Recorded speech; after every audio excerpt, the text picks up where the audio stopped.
ओम नमो भगवते वासुदेवाय। ओम नमो भगवते वासुदेवाय। ओम नमो भगवते वासुदेवाय। সংসার দাবানল সন্তপ্ত লোক সকলের পরিত্রাণের জন্য যে কারুণ্য বাড়ি বাহ তরলত্ব প্রাপ্ত হয়ে কৃপা বাড়ি বর্ষণ করেন, আমি সেই কল্যাণ গুণনিধি আভার পাঞ্জেরি পরম দয়াল শ্রী গুরুদেব অস্মদীয় শ্রী গুরুদেব ওম বিষ্ণুপাদ ভক্তি প্রপন্ন জ্যোতি গোস্বামী গুরু মহারাজের শ্রীচরণে পূর্ণভাবে আশ্রয় গ্রহণ করি। নমোম বিষ্ণুপাদায় রাধা প্রেষ্টায় ভূতলে শ্রীমতে ভক্তি প্রপন্ন জ্যোতি স্বামীতি নামিনে। নম আচার্য পাদায় দৈন্যভূষণ মুকুটমণি গুরু করুণামূর্তয়ে ক্ষমা দৈর্য শিরমণে। নমোম শ্রীমতে ভক্তি কুসুম শ্রমণায় বৈ বিষ্ণুপাদায় দেবায় কৃপাবদয়ে নমো নমঃ।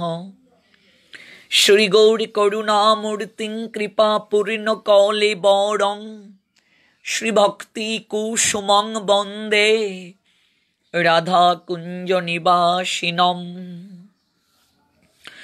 নমোম বিষ্ণুপাদায় কৃষ্ণপ্রেষ্টায় ভূতলে শ্রীমতে ভক্তি সিদ্ধান্ত সরস্বতী নামিনে।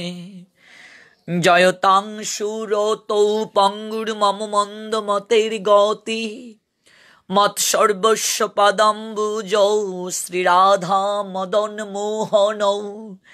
কৃষ্ণায় বাসুদেবায় হরহে পরমাত্মনে প্রণত ক্লেশনাশায় শ্রী গোবিন্দায় নমো নমঃ।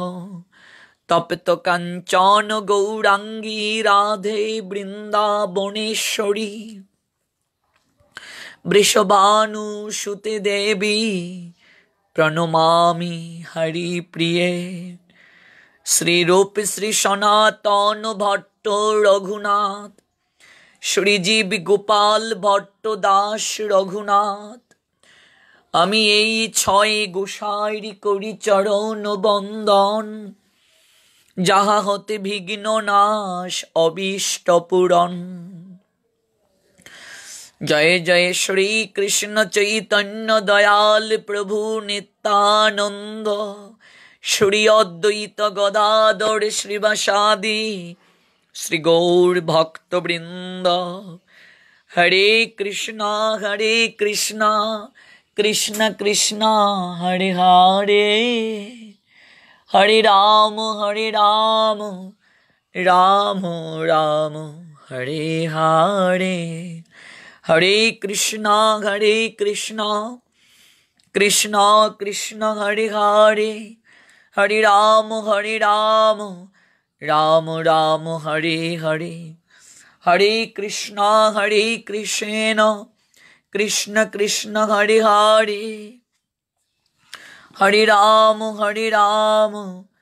রাম রাম হরে হরে। কৃষ্ণময় শুভ সকাল। অনলাইনে কৃষ্ণ কথা শ্রবণকারী ভক্তবৃন্দ, এই মুহূর্তে যারা দেশ এবং দেশের বাহির থেকে কৃষ্ণ কথা আলাপন পরিবারে যুক্ত হয়েছেন, আপনাদের প্রত্যেকের রাতুল রাঙ্গাচরণে আমি অবাজন বৈষ্ণব জ্ঞানে ভক্তিপূর্ণ প্রণতি নিবেদন করছি। ভক্তবৃন্দ, গতকাল আমরা শ্রীমদ্ ভগবত গীতার প্রথম অধ্যায় অর্জুন বিষাদ যুগের 3টি শ্লোকের আঙ্গিকে শ্রবণ করেছিলাম। আজকে নির্ধারিত বিষয়ে শ্রীমদ্ ভগবত গীতা প্রথম অধ্যায় অর্জুন বিষাদ যুগ শ্লোক সংখ্যা 27। আজ ২৭ নং শ্লোকটি থেকে আস্বাদন করব। আপনাদের নিকট বিনম্র অনুরোধ, আপনারা সর্বোচ্চ সংখ্যক লাইভটিকে শেয়ার করুন। আপনার একটি শেয়ারই পারে অসংখ্য ভক্তবৃন্দের হৃদয় মাঝে কৃষ্ণ প্রেম ভক্তির বীজ বপন করতে। কাজে এই লাইভ চলাকালীন সময়ে আপনারা বিভিন্ন শেয়ারের মাধ্যমে যদি বিভিন্ন গ্রুপে ছড়িয়ে দেন, তাহলে অসংখ্য ভক্তবৃন্দ এই লাইভটিতে অংশগ্রহণ করার সুযোগ পাবে। কাজে লাইভ চলাকালীন সময়ে আপনারা বিভিন্ন গ্রুপে শেয়ারের মাধ্যমে অনুষ্ঠানটিকে ছড়িয়ে দিন। তো শ্রীমদ ভগবত গীতা, যে গীতাতে ভক্তের জন্য ভগবানের প্রাণ কাঁদছে, দরদ দিয়ে রোগ নিরাময় করেছেন ভগবান শ্রী গোবিন্দ। অপূর্ব মধুর কথা অর্জুন শুনেছেন মন প্রাণ দিয়ে, মুখে তার কোনো কথা নেই, কেবল দু একটা জিজ্ঞাসা ছাড়া। বিষাদগ্রস্ত রোগী 18 অধ্যায় শেষে অনুভব করলেন তিনি সম্পূর্ণ সুস্থ। এই জীবনের বিশাল কর্মক্ষেত্রে আমরা সবাই পীড়িত, বিষাদিত, ভবরোগগ্রস্ত। আমাদের জন্য একটাই ঔষধ, এই শ্রীমদ্ ভগবত গীতার দিব্য বাড়িতে স্নাত হওয়া। তাই এই অপ্রাকৃত কথামৃতে যিনি আমাদেরকে অবগাহিত করেছেন, সেই সর্বসাক্ষী, সর্ববিরাজমান, সর্বক্ষমতার অধিকারী পরমেশ্বর ভগবান শ্রীকৃষ্ণচন্দ্রের রাতুল রাঙ্গাচরণে পূর্ণভাবে আশ্রয়পূর্বক আজকের নির্ধারিত বিষয়টির উপর শুরু করব। হে সর্ববিরাজমান, সর্বক্ষমতার অধিকারী পরমেশ্বর ভগবান শ্রীকৃষ্ণ, তুমি তৃষ্ণার্তকে তৃপ্তি দান করো। গীতামৃত পান করিয়ে তুমি প্রত্যেকের হৃদয়কে প্রেমামৃতে স্নাত করেছ। তুমি এই অপ্রাকৃত জ্ঞানামৃতে অবগাহিত হওয়ার সুযোগ এবং সৌভাগ্য আমাদেরকে দান করো। এই প্রার্থনাই হোক প্রত্যেকের ভগবান শ্রী গোবিন্দের চরণে। চলুন নির্ধারিত বিষয়টির উপর দৃষ্টি নিক্ষেপ করা যাক। প্রথম অধ্যায় অর্জুন বিষাদ যুগের ২৭ নং শ্লোক। ২৭ নং শ্লোকে আমরা প্রথমে শ্লোকটির উপর একটু অবলোকন করব। গতকাল আমরা আস্বাদন করেছিলাম ২৪, ২৫ এবং ২৬ নং শ্লোক, যে শ্লোকগুলো সঞ্জয় বলেছিলেন। আজকের শ্লোকটিও সঞ্জয় উবাচ, সঞ্জয় বলছেন। শ্রীমদ্ ভগবত গীতায় ৬৭টি শ্লোক আপনারা অবগত আছেন। ভগবানের ৫৭৪টি শ্লোক, অর্জুনের ৮৫টি শ্লোক, সঞ্জয়ের ৪০টি শ্লোক আর ধৃতরাষ্ট্রের ১টি শ্লোক। তো প্রথম অধ্যায়, যে অধ্যায়টি থেকে আমরা শুনছি প্রত্যেক দিন, প্রথম অধ্যায় অর্জুন বিষাদ যুগে মোট শ্লোক সংখ্যা ৪৬টি। ভগবানের কোনো শ্লোক নেই। অর্জুনের ২১টি শ্লোক, সঞ্জয়ের ২৪টি শ্লোক আর ধৃতরাষ্ট্রের ১টি শ্লোক। তো আজকের ২৭ নং শ্লোকটিও সঞ্জয় উবাচ। সঞ্জয় উবাচ তান সমীক্ষ শকুন্তেয় সর্বান বন্ধূন অবস্থিতান কৃপয়া পরয়াবিষ্ট বিষিদন ইদম অব্রবীত। তান সমীক্ষঃ। তান, তান শব্দটির অর্থ হচ্ছে সেই। তান সমীক্ষ, তো এটাকে যদি আমরা বাংলা ব্যাকরণে দিই সমীক্ষ, কি ওটাকে ভাঙলে পাওয়া যায় কযুগ মূর্ধন্য স। সংস্কৃতে ক স মানে কযুগ মূর্ধন্য স, আর বাংলা ব্যাকরণে খ, সমীক্ষ। তো সমীক্ষ কথাটার অর্থ কি? সমীক্ষ শব্দটার অর্থ হচ্ছে দেখা কিংবা নিরীক্ষণ করা। তো বলা হয়েছে তান সমীক্ষ, তান মানে তাদের, সমীক্ষ অর্থাৎ দেখা।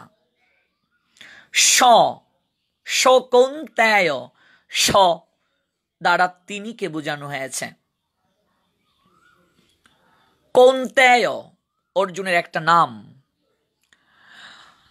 কেন অর্জুনকে কৌন্তেয় বলা হয়? কারণ তিনি কুন্তির পুত্র। অর্জুনের মায়ের নাম হচ্ছে কুন্তি, কুন্তির পুত্র, এই জন্য তাকে কৌন্তেয় বলা হয়। তান সমীক্ষ সকৌন্তেয় সর্বান বন্ধু নবস্থিতান। সর্বান, সর্বান কথাটির অর্থ হচ্ছে সব রকমের, বন্ধুন বন্ধুদের, অবস্থিতান অর্থাৎ অবস্থিত, কৃপয়া কৃপার দ্বারা, পরয়া, পরয়া শব্দটির অর্থ হচ্ছে অত্যন্ত, আবিষ্ট অভিভূত হয়ে, বিষিদন, বিষিদন দ্বারা বোঝানো হয়েছে দুঃখ করতে করতে, ইদম এভাবে, অব্রবীত, অব্রবীত শব্দটির অর্থ হচ্ছে বললেন।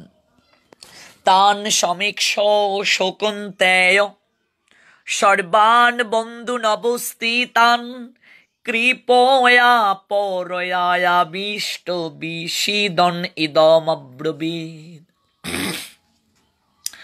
সঞ্জয় বললেন, যখন কুন্তিপুত্র অর্জুন সকল রকমের বন্ধু ও আত্মীয় স্বজনদের যুদ্ধক্ষেত্রে অবস্থিত দেখলেন, তখন তিনি অত্যন্ত কৃপাবিষ্ট ও বিষণ্ণ হয়ে বললেন। যখন ভগবান শ্রী গোবিন্দ উভয় পক্ষের কুরু সৈন্যদের মাঝখানে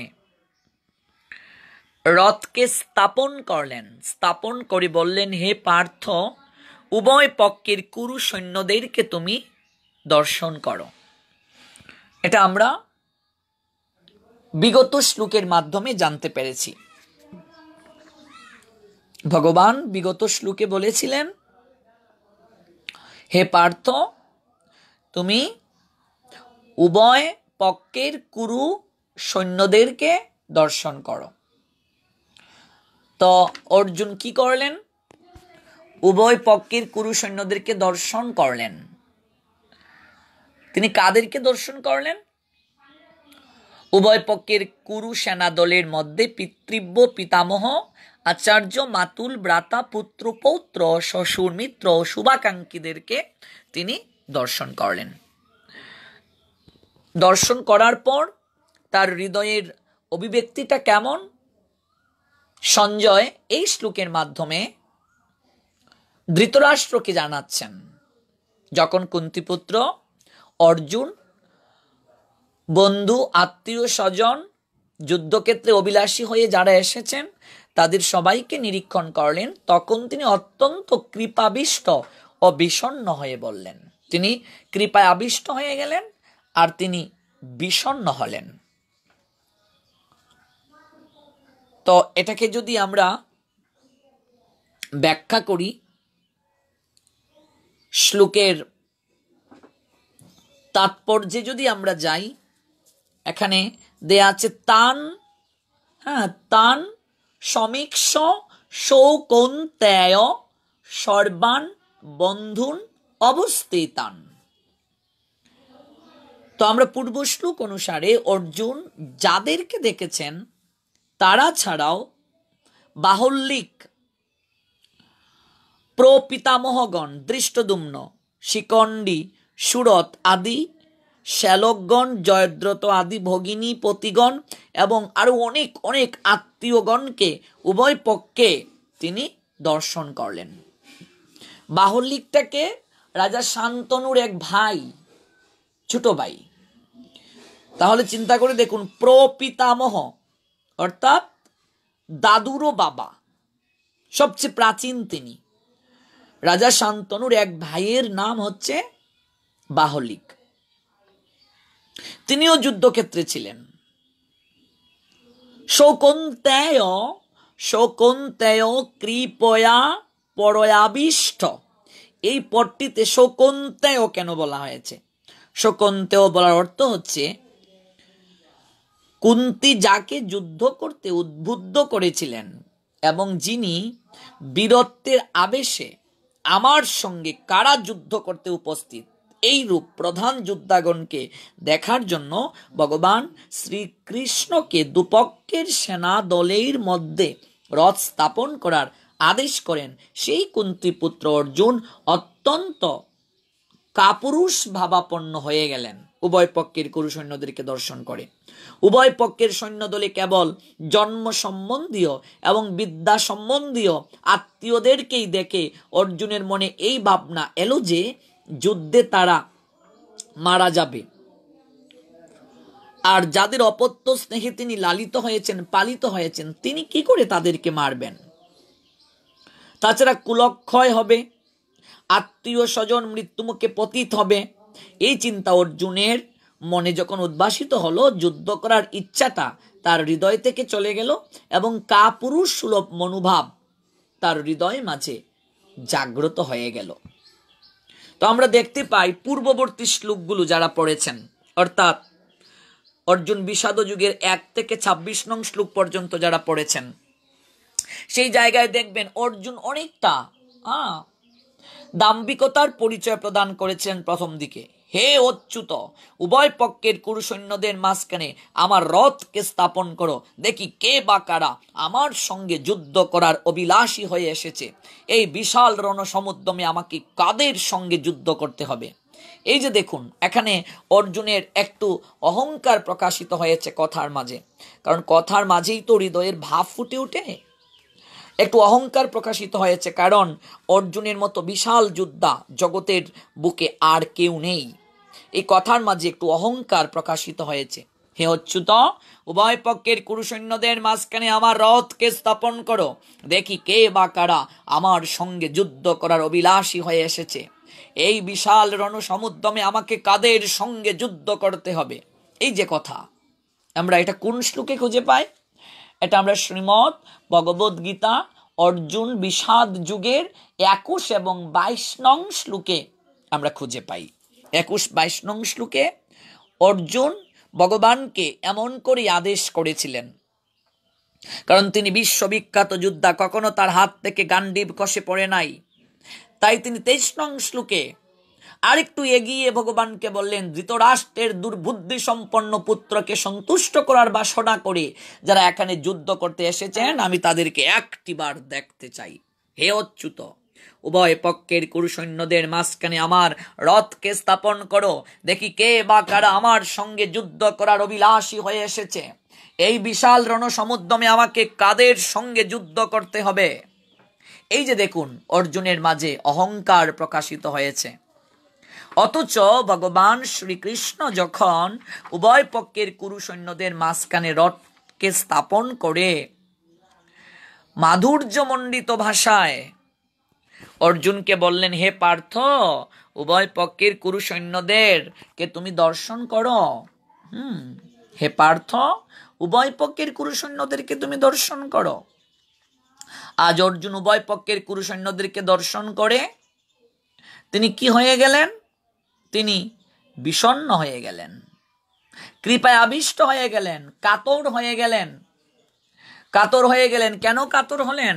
তার কারণ হচ্ছে তিনি উভয় পক্ষের কুরু সৈন্যদেরকে দর্শন করে হৃদয়ে মাঝে অনুভূত করলেন, আমি কাদের সঙ্গে যুদ্ধ করতে এসেছি? ওরা সবাই তো আমার আত্মীয় স্বজন, যাদের অপত্য স্নেহে আমি লালিত হয়েছি, যাদের অপত্য স্নেহে আমি পালিত হয়েছি, আমি তাদের সঙ্গে যুদ্ধ করতে এসেছি। অর্জুনের মাঝে বিষাদ জাগ্রত হয়ে গেল। অর্জুন বিষাদিত হয়ে গেলেন, তিনি কিং কর্তব্য বিমূঢ় হয়ে গেলেন, কাতর হয়ে গেলেন। আর এই কাতর ভাবাপন্ন দিব্য দৃষ্টির মাধ্যমে সঞ্জয় দর্শন করে ধৃতরাষ্ট্রর নিকটে এই কথাগুলো বলছেন। ধৃতরাষ্ট্রকে সঞ্জয় বলছেন, যখন কুন্তিপুত্র অর্জুন সকল রকমের বন্ধু আত্মীয় স্বজনদের যুদ্ধক্ষেত্রে অবস্থিত দেখলেন, তখন তিনি অত্যন্ত কাতর এবং বিষণ্ণ হয়ে বললেন। কাতর এবং বিষণ্ণ হয়ে বললেন। এই কথাগুলো কে জানাচ্ছেন? এই কথাগুলো জানাচ্ছেন সঞ্জয়। কাকে জানাচ্ছেন? ধৃতরাষ্ট্রকে জানাচ্ছেন। When the son of Kunti Arjun saw all these different grades of friends and relatives, he became overwhelmed with compassion and spoke thus. কে বলছেন এই কথাটা? এই কথাটা বলছেন সঞ্জয়। কাকে বলছেন? ধৃতরাষ্ট্রকে বলছেন, when the son of Kunti Arjun saw all these different grades of intimate and relatives, he became overwhelmed with compassion and spoke thus. তিনি কৃপায় আবিষ্ট হয়ে গেলেন, তিনি কাতর হয়ে গেলেন, কাতর হয়ে বললেন।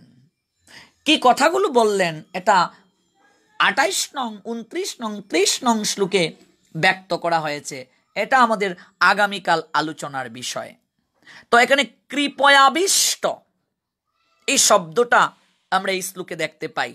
27 নং শ্লোকের দ্বিতীয় লাইনটা যদি আপনি অনুসরণ করেন, কৃপয়া, কৃপয়া আবিষ্ট, কৃপয়া আবিষ্ট। কৃপয়া মানে কি? কৃপার দ্বারা। আবিষ্ট শব্দটির অর্থ হচ্ছে অভিভূত হয়ে। কৃপয়া পরয়াবিষ্ট বিশিদন ইদমব্রবীত।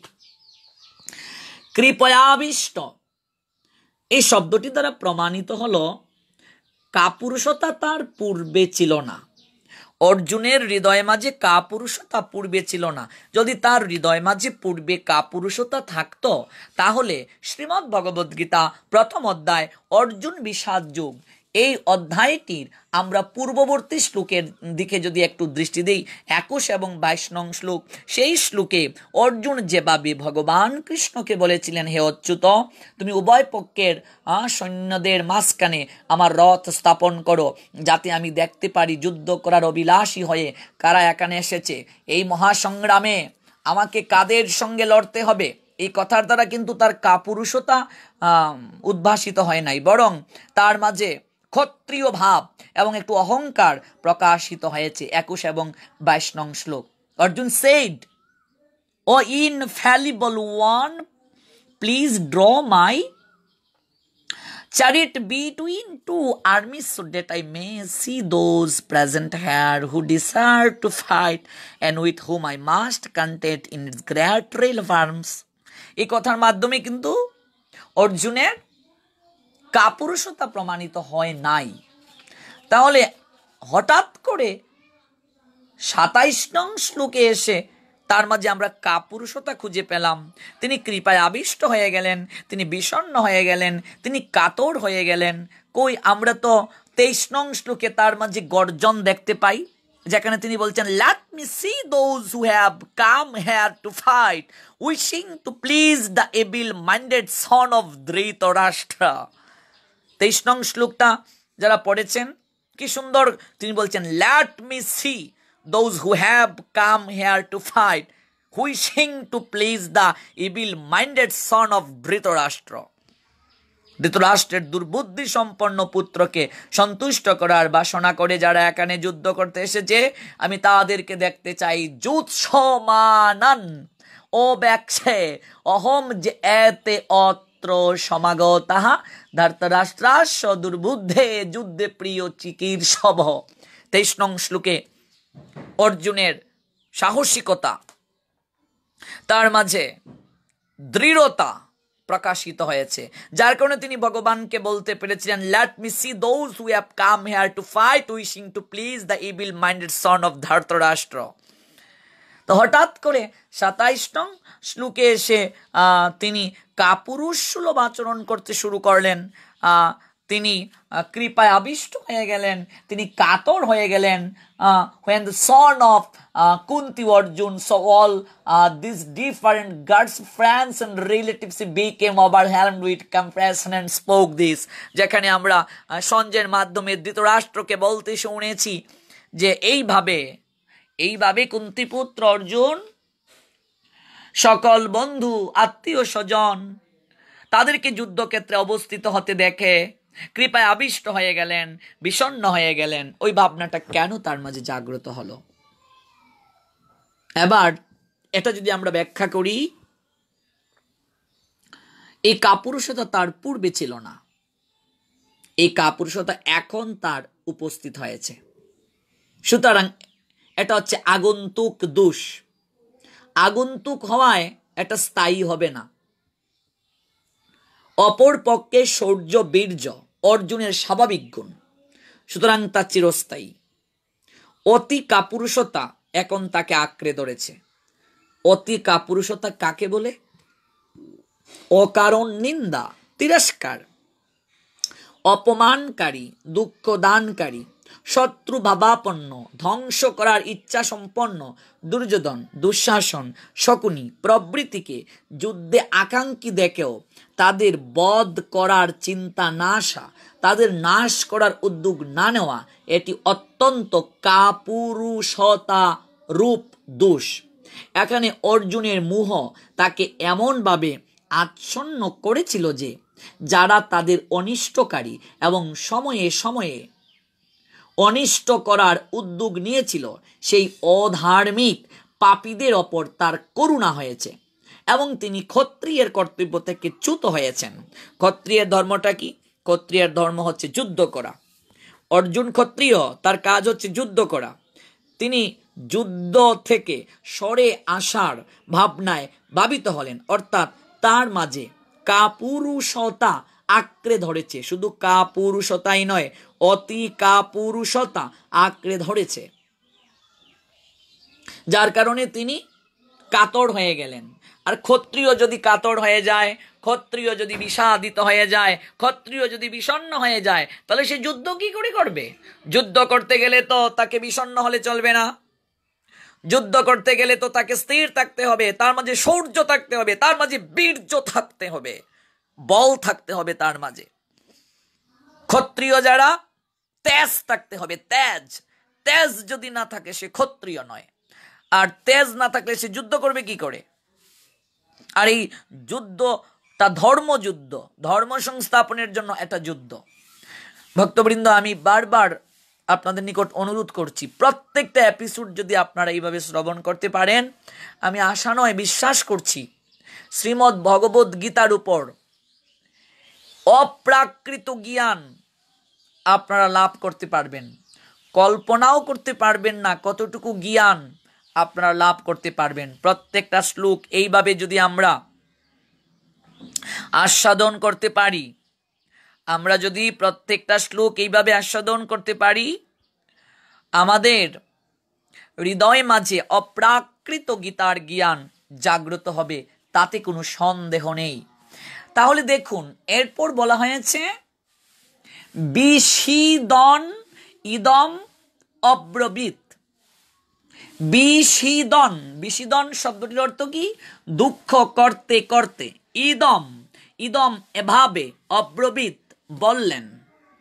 তো বিষিদন ইদম অব্রবীত, যুদ্ধের ফলে আত্মীয় স্বজন কুল এবং দেশের কি অবস্থা হবে, এই ভেবে অর্জুন অত্যন্ত বিষণ্ণ হয়েছিলেন এবং তখনই তিনি এই কথাগুলো বলেছিলেন। কোন কথাগুলো বলেছিলেন? এটা পরবর্তী শ্লোকগুলোতে ব্যাখ্যা আছে, এটা আমাদের আগামীকালের আলোচ্য বিষয়। আমরা আজ কেবল জানলাম যে যখন কুন্তিপুত্র অর্জুন সব রকমের বন্ধু বান্ধব এবং আত্মীয় স্বজনদেরকে যুদ্ধক্ষেত্রে অবস্থিত দেখলেন, তখন তিনি অত্যন্ত কৃপায় আবিষ্ট হয়ে এবং বিষণ্ণ হয়ে এই কথাগুলো বললেন। কোন কথাগুলো বললেন সেই বিষয়গুলো জানতে গেলে আমাদেরকে আগামীকাল 28 নং শ্লোকটির দিকে দৃষ্টি দিতে হবে। 28 নং শ্লোকটি অর্জুন উবাচ, অর্জুন 28 নং শ্লোকে কথা বলেছেন। আর আজকের যে শ্লোকটি অর্থাৎ 27 নং শ্লোক, এটা হচ্ছে সঞ্জয় উবাচ। সঞ্জয় প্রথম অধ্যায়ে তিনি 24টি শ্লোকে কথা বলেছেন। 24টি শ্লোকে তিনি কথা বলেছেন। মোট শ্লোক সংখ্যা 46টি। ভগবানের কোনো শ্লোক নেই। অর্জুনের 21টি, সঞ্জয়ের 24টি, ধৃতরাষ্ট্রের 1টি শ্লোক। এই হচ্ছে গীতার প্রথম অধ্যায়, অর্জুন বিষাদ যুগে 46টি শ্লোক। এই শ্লোকটি সম্পর্কে যদি কারো কোনো প্রশ্ন থেকে থাকে কিংবা বুঝতে যদি কোনো ধরনের সমস্যা হয়ে থাকে, আপনারা কমেন্ট করতে পারেন। আমি সবার অবগতির জ্ঞাতার্থে আবার বলছি, একটু লক্ষ্য করুন, যাদের পাশে গীতা আছে নিশ্চয়ই একটু গীতাকে অনুসরণ করতে পারেন, আর যাদের নেই তারা পরবর্তীতে একটু দেখে নেবেন। তান সমীক্ষ শকুন্তেয় সর্বান বন্ধু নবস্থিতান কৃপয়া পরয়াবিষ্ট বিশিদনিদমব্রবীত।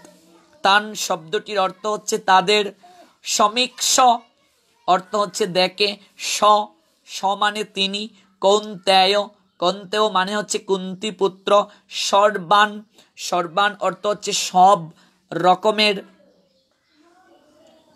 পরয়া, পরয়া অর্থ অত্যন্ত, অবস্থিতান অবস্থিত, কৃপয়া কৃপার দ্বারা, আবিষ্ট, আবিষ্ট অর্থ হচ্ছে অভিভূত হওয়া, বিশিদন, বিশিদন অর্থ হচ্ছে দুঃখ করতে করতে, ইদম, ইদম অর্থ এভাবে, অব্রবীত, অব্রবীত অর্থ বললেন। তো তার অনুবাদ কি দাঁড়ায়? সঞ্জয় বললেন, যখন কুন্তিপুত্র অর্জুন সকল রকমের বন্ধু ও আত্মীয় স্বজনদের যুদ্ধক্ষেত্রে অবস্থিত হতে দেখলেন, তখন তিনি অত্যন্ত কৃপাবিষ্ট ও বিষণ্ণ হয়ে বললেন। কি বললেন সেটা আমরা আগামীকাল শ্রবণ করব। শ্রীমদ্ ভগবত গীতা আমাদেরকে নিত্য নিত্য হৃদয় মাঝে জ্ঞান প্রদান করে থাকে, নিত্য জ্ঞান প্রদান করে থাকে। এই জন্য আমরা যদি প্রত্যেক দিন শ্রীমদ্ ভগবত গীতা পাঠ করি, হৃদয় মাঝে আপনা থেকেই বুদ্ধি জাগ্রত হবে। সর্ব উপনিষদ গাবদুগ্ধা গোপাল নন্দন পার্থ বৎস সুধীর বুক্তা দুগ্ধং গীতা অমৃতং মহৎ। গীতা অমৃত দুহন করবেন, গীতামৃত যে দুহন করবেন, গাবি কোথায়? গাবির কি অভাব? দুহনকারী তো স্বয়ং গোপনন্দন, ভগবান শ্রী গোবিন্দ হচ্ছেন দুহন কর্তা, তিনি গোপাল, গোপনন্দন। গু শব্দে এখানে বেদকে বোঝানো হয়েছে। বেদের জ্ঞান তত্ত্ব বা উপনিষদ হচ্ছেন গাবি, আর তৃতীয় পাণ্ডব অর্জুন হচ্ছেন বৎস। অমৃতময়ী গীতা হচ্ছেন সুস্বাদু দুগ্ধ। এই অপ্রাকৃত বস্তুর ভোক্তা হচ্ছেন জগতের সুধীবর্গ, যারা শ্রবণ করছেন তারা। এই মধুর দৃষ্টান্ত দ্বারা আমাদেরকে ব্যাসদেব বুঝিয়েছেন যে গীতা হচ্ছে বেদের সার, গীতা হচ্ছে উপনিষদের নির্যাস। উপসর্গে, উপসর্গে নিপূর্বক সদ ধাতু হতে উপনিষদ, নিকটে বিষণ্ণ হয়ে কাছে উপবেশন করে যে জ্ঞান লাভ করে শিষ্য গুরুর নিকট, ভক্ত ভগবানের নিকট, তাই হচ্ছে উপনিষদ। এই ভূতপত্তিতে গীতাই প্রকৃষ্ট উপনিষদ। সকল শ্রুতির সার তত্ত্ব গীত উপনিষদ। শ্রী ভগবান কর্তৃক গীত হয়েছে বলে এর নাম শ্রীমদ্ ভগবত গীত উপনিষদ। গীতামৃত পান করে ভগবান শ্রীকৃষ্ণ কেবল অর্জুনকেই শান্তি দান করেননি, জগৎ জীবের পরম কল্যাণময় পথের দিশারি হয়ে ভগবান শ্রীকৃষ্ণ জগৎগুরু হয়েছেন। এই জন্য সর্ব উপনিষদ গাব দুগ্ধা গোপাল নন্দন পার্থ বৎস সুধীর বুক্তা দুগ্ধং গীতামৃতং মহৎ। সমস্ত উপনিষদকে মন্থন করে, সমস্ত উপনিষদকে মন্থন করে সার স্বরূপ গীতাতে নেওয়া হয়েছে। হ্যাঁ, আমরা যখন দধি মন্থন করি তখন ননি সার, সারাতি সার হচ্ছে ননি, তেমনি সারাতি সার হচ্ছে সমস্ত উপনিষদের সারাতি সার শ্রীমদ্ ভগবত গীতায় লিপিবদ্ধ হয়েছে। সর্ব উপনিষদ গাবদুগ্ধা গোপাল নন্দন, এটা গাভী স্বরূপ। গাভীর দুধ থাকে কোথায়? অলাটে গাভীর দুধ থাকে। তো গাভীকে যদি দুহন করতে হয় তাহলে বাছুর দরকার, বাছুর ছাড়া তো গাভী দুহন করা যাবে না। তাহলে বাছুরকে, বাছুর হচ্ছে অর্জুন, অর্জুন হচ্ছে বাছুর, অর্জুন বাছুর। কারণ বাছুর যদি না পিয়ে দুধ আসবে না, এই জন্য অর্জুন প্রশ্ন করছেন, অর্জুন প্রশ্ন করছেন। কাকে প্রশ্ন করছেন? ভগবানকে। ভগবান হচ্ছেন দুহন কর্তা। শুধু বাছুর থাকলেই হবে না, দুধ যদি কেউ দুহন না করে তাহলে দুধ আসবে না, গাভীর অলাট থেকে দুধ আসবে না। তো শ্রীমদ্ ভগবত গীতা সমস্ত উপনিষদের সারাতি সার, গাভী স্বরূপ। কি চমৎকার ব্যাখ্যা! গাভী স্বরূপ। অর্জুন হচ্ছেন বাছুর। হ্যাঁ, বাছুর অলাট পিয়েছে। আর ভগবান গোপনন্দন, তিনি দোহন করছেন, দুধ দোহন করছেন, তিনি হচ্ছেন দোহনকারী স্বয়ং ভগবান। এবার দুধ যে দোহন করবেন, তাহলে এই দুধ খাবে কে, গ্রহণ করবে কে? যারা অপ্রাকৃত গীতার জ্ঞান শ্রবণ করে, জগতের সমস্ত ভক্তরা হচ্ছে এই দুধ গ্রহণকারী। সর্ব উপনিষদ গাব দুগ্ধা গোপাল নন্দন পার্থবৎস সুধীর ভুক্তা দুগ্ধং গীতা অমৃতং মহৎ। তাই আমাদের ভক্তবৃন্দ প্রত্যেকের উচিত এই শ্রীমদ্ ভগবত গীতা অমৃত প্রত্যেক দিন পান করা। আমি গতকালকেও বলেছিলাম যে আমরা যদি সকাল বেলায় ভগবানের অপ্রাকৃত দিব্য কথার মাধ্যমে দিনটাকে শুরু করি, তাহলে আমাদের সারাটা দিন অবশ্যই ভালো যাবে।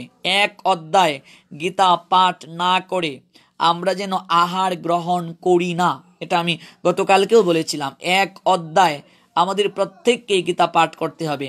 যারা বড় গীতা পাঠ করছেন ব্যাখ্যা সহ, তারা যদি সময় না পান একটা শ্লোক পাঠ করেন, ব্যাখ্যা সহ করুন, কিন্তু প্রত্যেক দিন করতে হবে। আপনি এমন এক জায়গায় আছেন, ধুতি পরে আসন করে বসে গীতা পাঠ করার সুযোগ কিংবা পরিবেশ আপনি পাচ্ছেন না, আপনি যে অবস্থাতেই আছেন দাঁড়িয়ে দাঁড়িয়েই পাঠ করুন। কিংবা গ্রন্থ যদি আপনি না পান, মোবাইল অ্যাপসের মাধ্যমেও আপনি পাঠ করতে পারেন। মূল হচ্ছে আমাদেরকে পাঠ করতে হবে। কোনো অবস্থাতেই আমরা যেন শ্রীমদ্ ভগবত গীতার এই অপ্রাকৃত যে জ্ঞান, ওই জ্ঞান থেকে যেন আমরা কোনো অবস্থাতেই বঞ্চিত না হই। এটার দিক থেকে আমাদেরকে সর্বতভাবে লক্ষ্য রাখতে হবে। কারণ এই শ্রীমদ্ ভগবত গীতায় ভক্তের জন্য স্বয়ং ভগবানের প্রাণ কাঁদছিল, এখনো কাঁদছে। অর্জুনের বিষাদ, মহান্ধতা, কিংকর্তব্য বিমূঢ়তা দর্শন করে ভগবান তাকে উত্তরণের প্রয়াসই করেছিলেন, রাস্তা দেখিয়ে দিয়েছিলেন। অর্জুন একটা প্রতীক, আমরা সবাই অর্জুন, আমরা সবাই সংসার নামক কুরুক্ষেত্রে বিষাদিত ভবডুকগ্রস্ত, আমরা পথ হারা। আমরাও পথ খুঁজে পাবো আমরা যদি শ্রীমদ্ ভগবত গীতার আদর্শে নিজের জীবনকে পরিচালিত করি। দেখুন, কুরুক্ষেত্রের যুদ্ধে গীতার জ্ঞান দান করা হলো, কুরুক্ষেত্রের যুদ্ধের মাঝেই গীতার জ্ঞান দান করা হয়েছে। এই সংসারটাও একটা কুরুক্ষেত্র।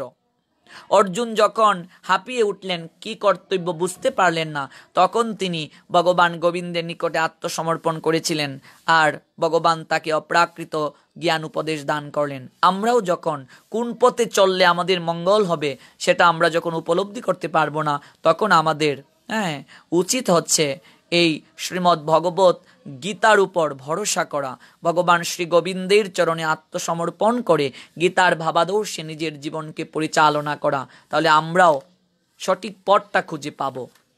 শ্রীমদ্ ভগবত গীতায় কর্মের কথা, জ্ঞানের কথা, ভক্তির কথা, সমস্ত কথা বলা হয়েছে। মনুষ্য জীবনের এমন কোনো প্রশ্ন নেই যে প্রশ্নের উত্তর গীতায় নেই। এই জন্য আমি আপনাদের নিকটে অনুরোধ করে বলছি, আপনারা অবশ্যই গীতা পাঠ করবেন।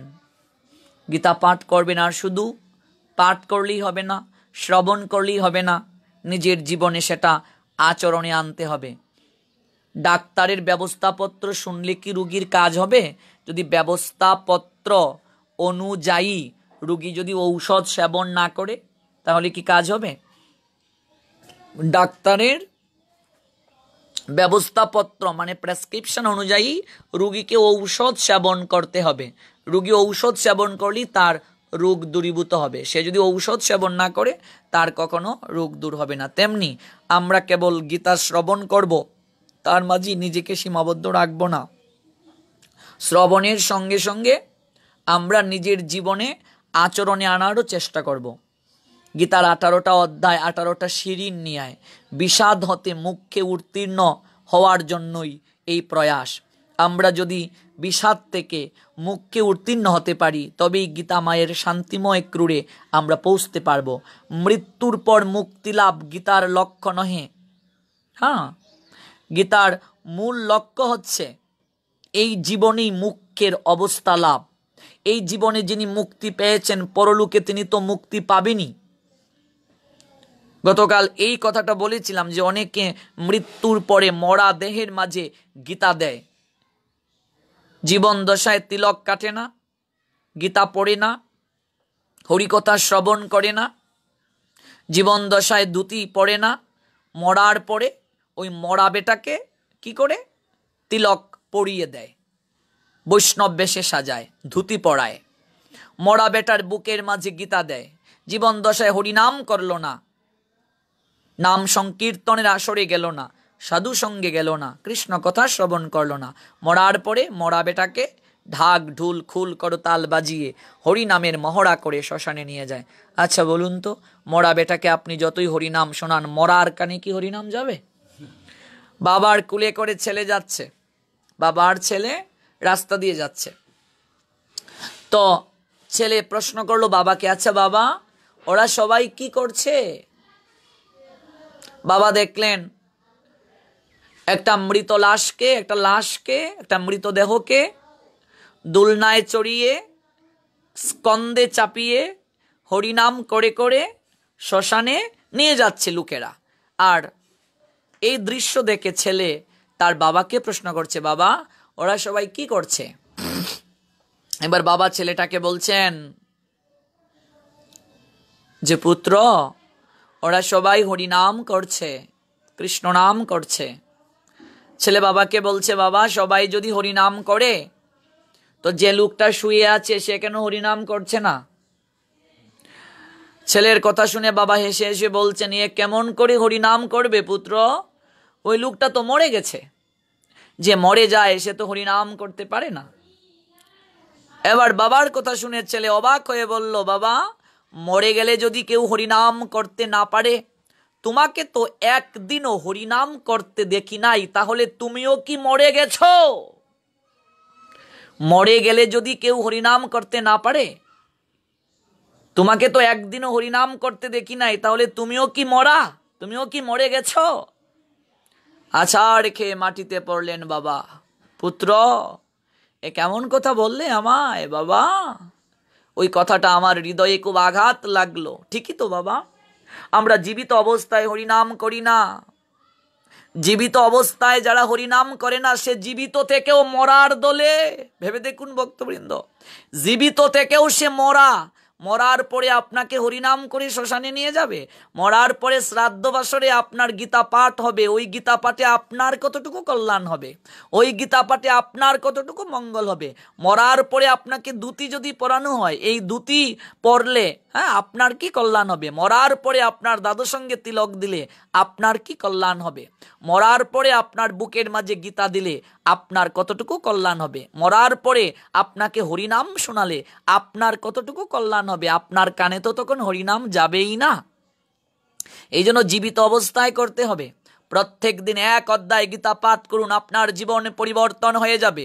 আপনি অবাক হবেন, আপনি গীতায় প্রবেশের পূর্বে যেরকম ছিলেন, আর গীতায় প্রবেশের পর আপনি যেরকম হবেন, আপনি নিজেই তখন কম্পেয়ার করে উপলব্ধি করবেন যে আমি কতটা পরিবর্তন হয়ে গেছি, আমি কতটা নিজেকে পরিবর্তনের সোপানে নিতে পেরেছি। আপনি তখন বুঝতে পারবেন জীবন কত আনন্দময়, জীবন কত রহস্যময়। জীবনের প্রকৃত উদ্দেশ্যই হচ্ছে শ্রীহরির ভজন করা। কৃষ্ণের ভজন করার জন্য আমরা এই মনুষ্য দেহ লাভ করে এসেছি। কৃষ্ণের সংসার করো, ছাড়ো অন্য কাম। এই মনুষ্য জীবন কেন আমরা ধারণ করেছি? এই মনুষ্য জীবন ধারণ করার উদ্দেশ্যই হচ্ছে ভগবান শ্রী গোবিন্দের আরাধনা করা। ভগবান শ্রী গোবিন্দের আরাধনা করাই হচ্ছে মনুষ্য জীবনের একমাত্র উদ্দেশ্য। এই দুর্লভ মনুষ্য জীবন লাভ করে যারা কৃষ্ণ ভজন করল না, হরি ভজন করল না, তাদের মতো দুর্ভাগা আর কেউ নাই। নিজের পরিচয়ে যারা জানলো না, তারা দুর্ভাগা। ওই পরিচয়ই প্রদান করেছেন শ্রীমদ্ ভগবদ গীতা আমাদেরকে। গীতায় শ্রী ভগবানের বক্তব্যের ভাষা অতি মধুর, অতি প্রাণ স্পর্শী। ভক্তের জন্য প্রাণ কেঁদেছে ভগবানের, দরদ দিয়ে রোগ নিরাময় করে তুলেছেন ভগবান। অপূর্ব মধুর কথা অর্জুন শুনেছেন মন প্রাণ দিয়ে, মুখে তার কোনো কথা নেই, দু একটি জিজ্ঞাসা ছাড়া। বিষাদগ্রস্ত রোগী 18 অধ্যায়ে শেষে অনুভব করেছেন তিনি সম্পূর্ণ সুস্থ। এই জীবনের বিশাল কর্মক্ষেত্রে আমরা সকলেই পীড়িত, আমরা বিষাদিত, আমরা ভবরোগগ্রস্ত। আমাদের একটাই ঔষধ, একটাই ঔষধ আমাদের একটাই ঔষধ, অপ্রাকৃত গীতার জ্ঞান দ্বারা নিজের জীবনকে পরিচালনা করা। একটাই আমাদের ঔষধ, অপ্রাকৃত গীতামৃতে অবগাহিত হওয়া। এটাই আমাদের ঔষধ। আমাদের প্রত্যেকের উচিত এই অপ্রাকৃত ঔষধকে গ্রহণ করা। এই অপ্রাকৃত ঔষধ গ্রহণ করলেই আমরা কেবল নিজেকে নিরাময় করতে পারবো। অপ্রাকৃত ঔষধই পারে আমাদেরকে নিরাময় করতে। শাস্ত্র দুঃখ মুক্তির জন্য বাসনা কামনা ত্যাগের কথা বলেছেন। গীতার উপদেশ কিন্তু তা নয়, চিত্তের বহুমুখী বৃত্তি দুঃখ দিবে, উৎপাটন করা যাবে না। সব কামনার মূলে একটি কামনা আছে, ভিত্তিভূমি আছে। সেই লক্ষ্য জেনে দৃষ্টি সেই দিকে স্থির রেখে চলতে হবে। জীবনে অনেক প্রয়োজন অপরিহার্য হয়ে দেখা দেয়, তাতে যেন লক্ষ্য আড়া আমরা না হই। জীবনের লক্ষ্য স্থির হওয়া একান্ত প্রয়োজন, তাহলেই দুঃখ লাঘব হবে। তাই গীতা আমাদেরকে কৃপা করে এই অপ্রাকৃত উদ্দেশ্যকে জানিয়ে দিলেন। যাকে পেলে জগতে অন্য কিছু লাভ শ্রেষ্ঠ বলে মনে হয় না। যাকে পেলে জীবনে গুরুতর দুঃখ আসলেও বিন্দু মাত্র মানুষ বিচলিত হয় না। সেই শ্রী ভগবান লাভই জীবনের যথার্থ লক্ষ্য। সেই আমাদের সাধ্য বস্তু, তার দিকে লক্ষ্য স্থির রেখে আমাদের চলতে হবে জীবন পথে। লক্ষ্য স্থির থাকে না। কেন থাকে না? অহংকার যখন হৃদয়ে মাঝে আসে, তখন আমরা লক্ষ্য থেকে বিস্মৃত হয়ে যাই। গুলমাল পাকিয়ে দেয় আমাদের হৃদয়ে মাঝে। রজ তমগুণ বর্ধিত হলে মানুষ অহংকারী হয়ে যায়, ক্রোধী হয়ে যায়। অনেক ক্ষেত্রে দেখা যায় অন্যায় কর্ম হতে বিরত হওয়ার চেষ্টা করেও মানুষ তা পারে না। অর্জুন সেই প্রশ্নই গীতাতে করেছিলেন। ভগবান চমৎকারভাবে সেই প্রশ্নের উত্তর প্রদান করেছেন। ধীরে ধীরে আমরা সব জানব। আর এমন করে যদি আমরা প্রত্যেক দিন গীতার ক্লাসে অ্যাটেন্ড করি এবং একটা শ্লোকের আঙ্গিকে শ্রবণ করি, আমাদের হৃদয়ে মাঝে অপ্রাকৃত জ্ঞান জাগ্রত হবে, তাতে কোনো সন্দেহ নেই। ভক্তবৃন্দ, আজকের যে শ্লোক, শ্রীমদ্ ভগবদ্ গীতা প্রথম অধ্যায় অর্জুন বিষাদ যুগ 27 নং শ্লোক। এই শ্লোক আপনারা ঠিক মতো বুঝতে পেরেছেন কি? কমেন্টের মাধ্যমে অবশ্যই জানাবেন। এই শ্লোকের আঙ্গিকে কোনো প্রশ্ন আছে কি? যদি প্রশ্ন থেকে থাকে অনুগ্রহ করে কমেন্টের মাধ্যমে সেটা জানাবেন। এখন প্রশ্নোত্তর পর্ব, 30 মিনিট সময়, তারপর বিশ্রামের পথে যাব। দেখি কে কে আছেন এই কৃষ্ণময় শুভ সকালে। শ্রীমদ্ ভগবত গীতা প্রথম অধ্যায় অর্জুন বিষাদ যুগ 27 নং শ্লোকের আজকের এপিসোডে সুবর্ণা রায় আছেন যুক্ত। হরি বল। সম্পা চক্রবর্তী সিলেট থেকে যুক্ত হয়েছেন। জয় গীতা। প্রত্যেকের নিকটে অনুরোধ, আপনি যেখান থেকে যুক্ত হবেন অনুগ্রহ করে জেলার নামটি উল্লেখ করবেন, তাহলে সহজে বুঝতে পারবো কোন কোন জেলার ভক্তবৃন্দ যুক্ত আছেন এবং একটা পরিচয় হবে, আন্তরিকতা হবে। আমরা সেই জেলায় যখন যাব তখন আপনার সঙ্গে দেখা করার একটা আগ্রহ থাকবে।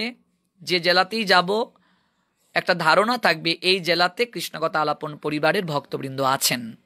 কাজে অনুগ্রহ করে আপনি যেখান থেকে যুক্ত হবেন জেলার নামটি উল্লেখ করবেন।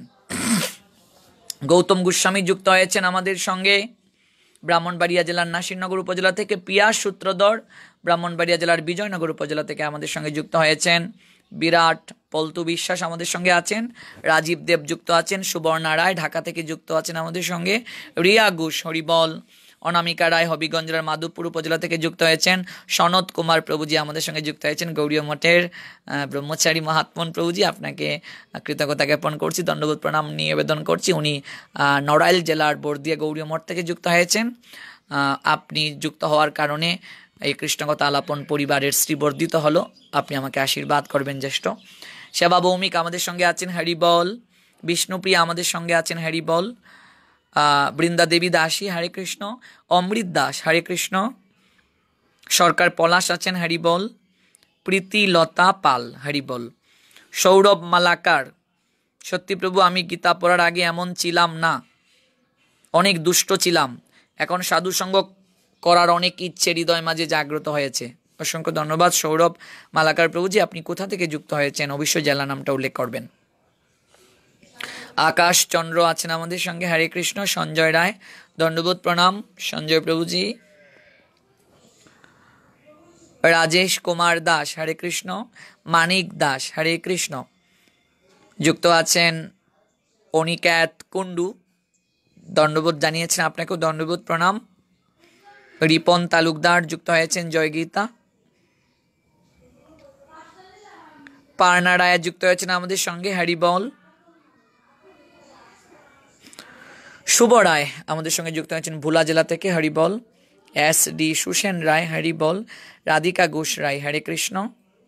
বিএন বিকাশ দাস হবিগঞ্জ জেলার লাখাই উপজেলা থেকে যুক্ত হয়েছেন, হরি বল। দীপঙ্কর মুদক ব্রাহ্মণবাড়িয়া জেলার বিজয়নগর উপজেলা থেকে আমাদের সঙ্গে যুক্ত হয়েছেন।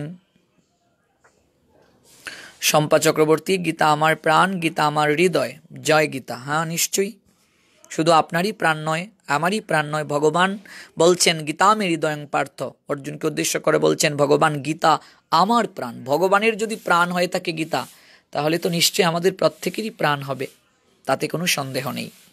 ভগবানের প্রাণ হচ্ছে গীতা। সুহেল বৈষ্ণব যুক্ত হয়েছেন সুনামগঞ্জ জেলা থেকে। তন্ময় কর্মকার ব্রাহ্মণবাড়িয়া জেলার বিজয়নগর উপজেলাস্থিত সিঙ্গারবিল থেকে যুক্ত হয়েছেন আমাদের সঙ্গে, হরি বল। আকাশ চন্দ্র সুনামগঞ্জ জেলার তাহিরপুর উপজেলা থেকে যুক্ত হয়েছেন। গীতা কেন ধৃতরাষ্ট্রের মাধ্যমে শুরু হলো? চমৎকার প্রশ্ন। গীতা ধৃতরাষ্ট্রের মাধ্যমে শুরু হওয়ার কারণ হচ্ছে ধৃতরাষ্ট্র জন্মান্ধ, কামান্ধ, স্নেহান্ধ, মুহান্ধ, বিষয় অন্ধ, 5 প্রকার অন্ধ। আমরা সবাই ধৃতরাষ্ট্রের মতো সংসারে অন্ধ।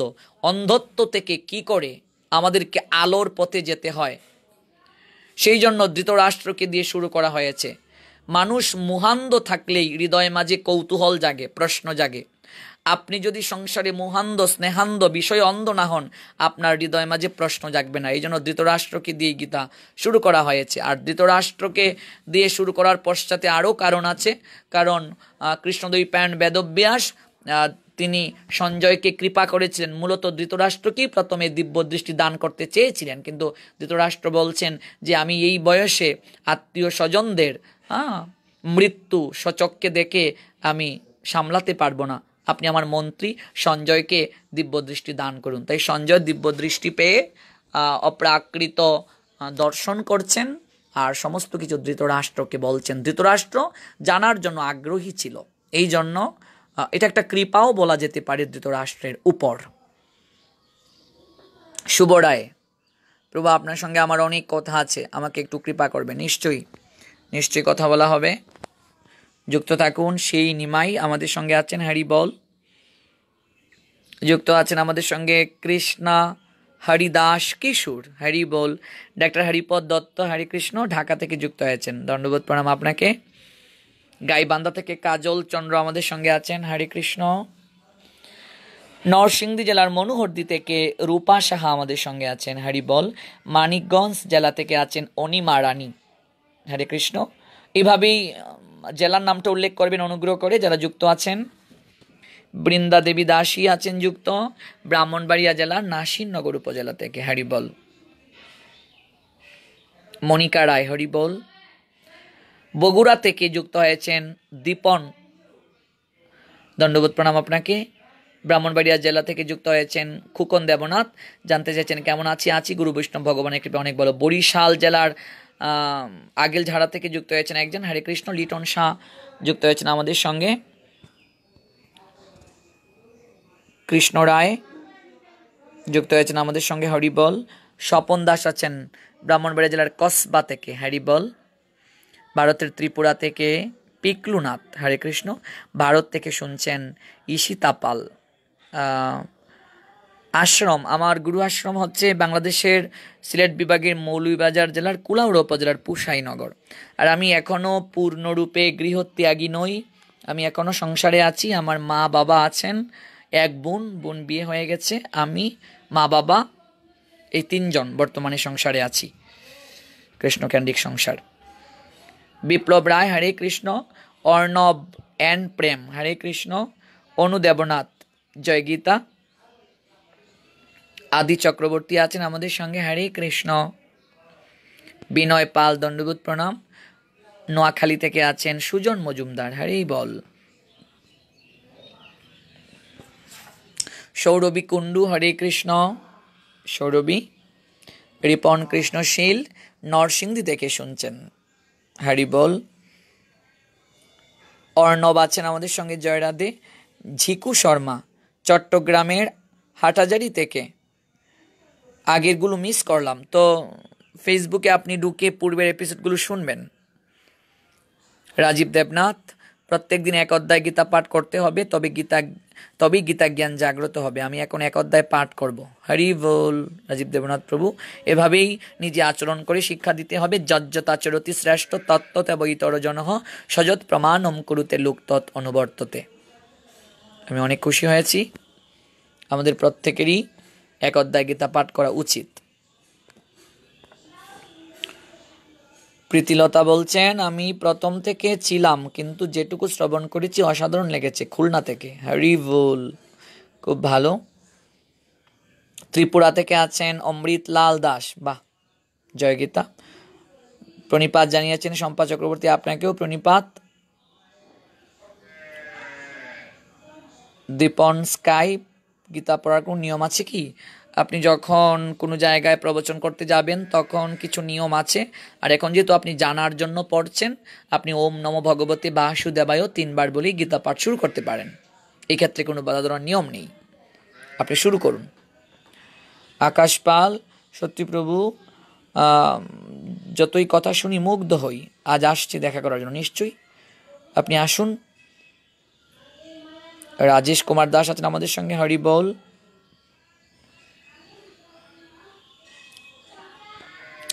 শুভ রায় ফোন দেওয়ার কথা বলছে, নিশ্চয়ই প্রোগ্রাম শেষে আপনি কল দিতে পারেন। পঞ্চগড় জেলা থেকে শুভরাজ বর্মন আছেন আমাদের সঙ্গে, হরিবল। দিনাজপুর জেলা থেকে রিমি রায়, হরিবল। প্রান্ত সরকার, হরিবল। ব্রাহ্মণবাড়িয়া জেলার নাসিরনগর উপজেলা স্থিত হরিপুর ইউনিয়ন থেকে আদি চক্রবর্তী আমাদের সঙ্গে আছেন, হরিবল। চট্টগ্রাম থেকে রামপ্রসাদ ভৌমিক যুক্ত হয়েছেন, হরে কৃষ্ণ। প্রান্ত সরকার আছেন আমাদের সঙ্গে, হরে কৃষ্ণ।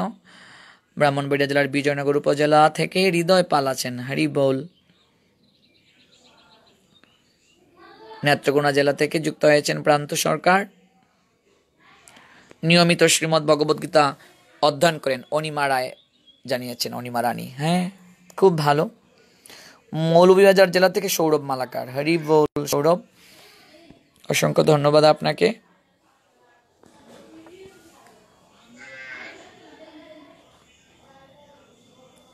মৌলভীবাজার জেলার কুলাউড়া উপজেলা থেকে বিপুল কৃষ্ণ দাস যুক্ত হয়েছেন, হরি বল। রাধে রাধে। দিনাজপুর জেলা থেকে আছেন আমাদের সঙ্গে কৃষ্ণ রায়, হরিবল। ঢাকা থেকে মিটুন হাওলাদার, হরিবল। সাতক্ষীরা জেলা থেকে আছেন আমাদের সঙ্গে ডিআর সত্যপাল। ঢাকা থেকে আছেন সুমন বর্মন, হরিবল। লালমনিরহাট জেলা থেকে যুক্ত হয়েছেন ললিত কুমার রায়, হরিবল।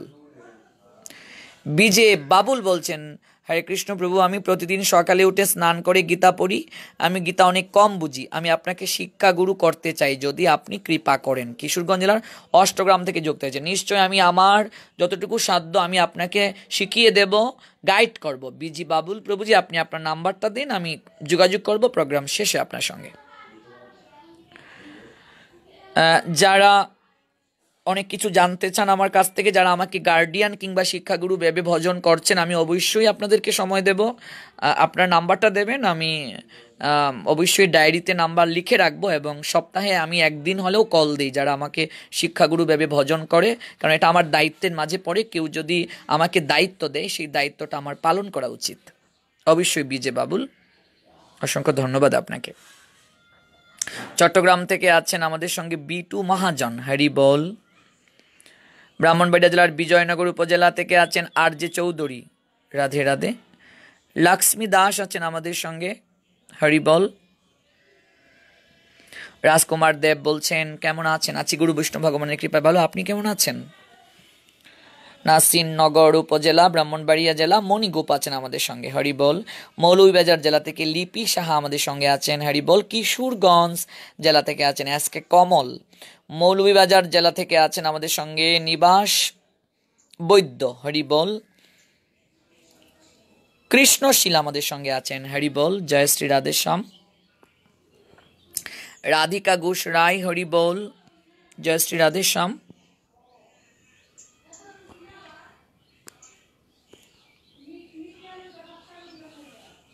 দুবাই থেকে আছেন সুমন, চট্টগ্রাম থেকে আছেন স্বর্ণালী রায়। বিধান বিশ্বাস, প্রভু আমি বরিশাল আগৈল ঝাড়া থেকে বলছি, আপনার ফোন নাম্বারটা দেয়া যাবে? নিশ্চয়ই, আমার প্রোগ্রামে একটা নাম্বার দেয়া আছে, আপনি একটু ওই বিগত এপিসোডগুলো একটু ফলো করেন, সেখানে নাম্বার দেয়া আছে। তাছাড়া আমি এখানে দিয়ে দিচ্ছি আপনাকে নাম্বারটা, আপনি এই নাম্বারে কমিউনিকেট করলে অবশ্যই পাবেন। আমি নাম্বারটা দিয়ে দিচ্ছি, একটু লাইনে থাকুন, নাম্বারটা দিয়ে দিচ্ছি।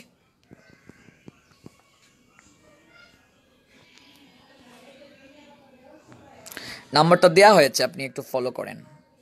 হবিগঞ্জ জেলার মাধবপুর উপজেলা থেকে অজিত বিশ্বাস আছেন আমাদের সঙ্গে। শ্রী অসীম সেন মিরসরাই থেকে চট্টগ্রামের। জগন্নাথ অষ্টকমটা দেন, আর এটা কিভাবে পাঠ করতে হবে। জগন্নাথ অষ্টকমটা গুগলে সার্চ করবেন, জগন্নাথ অষ্টকম, সেখানে আছে দেয়া। আর 8টা শ্লোক, এই 8টা শ্লোকটা আপনি মুখস্থ করবেন, কিংবা ইউটিউবে জগন্নাথ অষ্টকম লিখে সার্চ করবেন, সেখানে সুর দেয়া আছে, আপনি এটা ফলো করতে পারেন। শ্রী অসীম সেনকে বলছি। ব্রাহ্মণবাড়িয়া জেলা আখাউড়া থেকে আছেন লিটন সাহা। জুইমিতা আমাদের সঙ্গে যুক্ত হয়েছেন, জুইমিতা দেবী, হরি বল, রাধে রাধে। আমাদের সঙ্গে যুক্ত হয়েছেন সুবর্ণা রায় ঢাকা থেকে, জয় গীতা। মনিকা দাস, প্রভু আমি শ্রীমদ্ ভগবদ গীতা পাঠ করি, তাহলে তো এক অধ্যায় স্বল্প সময়ের মধ্যে শেষ করা যায় না, এক্ষেত্রে আপনার পরামর্শ চাই। তো আপনি যেহেতু যথাযথ পাঠ করছেন, এখানে একটা শ্লোক আপনি অনুবাদ সহই পড়বেন। আর যদি আপনি এক অধ্যায় পড়তে চান, তাহলে কেবল শ্লোক আর অনুবাদটা পড়বেন, এই ক্ষেত্রে আপনার ব্যাখ্যাটা পড়ার আবশ্যকতা নেই। আর যদি আপনি একটা শ্লোক পড়েন, তাহলে ব্যাখ্যা সহ পড়বেন। আপনার সময়ের উপর নির্ভর করছে, আপনি কতটুকু সময় পাচ্ছেন, এর উপর নির্ভর করে আপনি পড়বেন। আকাশ চন্দ্র বলছেন, প্রভু আপনি যদি আমার ফ্রেন্ড রিকোয়েস্ট অ্যাকসেপ্ট করতেন, আমি খুব খুশি হতাম। আমি তাহিরপুর উপজেলার আনোয়ারপুরের বাসিন্দা। আচ্ছা, এটা তো আমার বাড়ির একদম পাশে। আকাশ, আনোয়ারপুর তো আমার বাড়ি থেকে মাত্র 10 মিনিট সময় লাগে যেতে, একেবারে আমার জন্মস্থানের পাশে। নিশ্চয়ই আমি অ্যাকসেপ্ট করব আকাশচন্দ্র। আনোয়ারপুর আমার বাড়ি থেকে একদম কাছে, মাত্র 10 মিনিট সময়ও লাগে না মোটর সাইকেলে। শ্রী অসীম সেন, প্রভু কোথাও গীতা পাঠের জন্য গেলাম, তাহলে কি নিয়মগুলো পালন করতে হবে? এটা তো আর এই পাঠে বলা যাবে না, আপনি আমার সঙ্গে ইনবক্সে যোগাযোগ করুন, আপনাকে দেখিয়ে দিতে হবে প্র্যাকটিক্যালি, বা একদিন ভিডিও কলে আসবেন, আমি আপনাকে এই বিষয়গুলো দেখিয়ে দেব। ননী গোপাল, প্রতিদিন একটা করে শ্লোক আলোচনা করলে মোট 700 শ্লোক আলোচনা করতে 700 দিন সময় লাগবে, মৌলভীবাজার থেকে। হরি বল। হ্যাঁ, শিক্ষা অষ্টকমের মন্ত্রগুলো ইনবক্সে দিবেন। আচ্ছা জিকু শর্মা, আমি প্রোগ্রাম শেষেই পাঠিয়ে দেবো, তাছাড়া গুগলে সার্চ করেও পাওয়া যাবে। সঞ্জয় রায়, আমি আপনার সাথে একটু কথা বলতে চাই। নিশ্চয়ই কথা বলবেন, প্রোগ্রাম শেষে আপনি কথা বলবেন। ববিতা রানী দর, ভোলা জেলা থেকে। প্রভুজি দণ্ডবোধ প্রণাম। আমাদের পরিবারের সবাই সকলে প্রতিদিন গীতা পাঠ করার চেষ্টা করেন, কৃপা করবেন যেন নিয়মিত পাঠ ও শ্রবণ করতে পারি। হরি বল, জয় হোক। সাতক্ষীরা থেকে আছেন ডিয়ার সত্যপাল। সিলেট থেকে আছেন মনিকা রায়। ব্রাহ্মণবাড়িয়া জেলার সরাইল উপজেলার মলাইশ থেকে বিশ্বজিৎ দাস আছেন আমাদের সঙ্গে।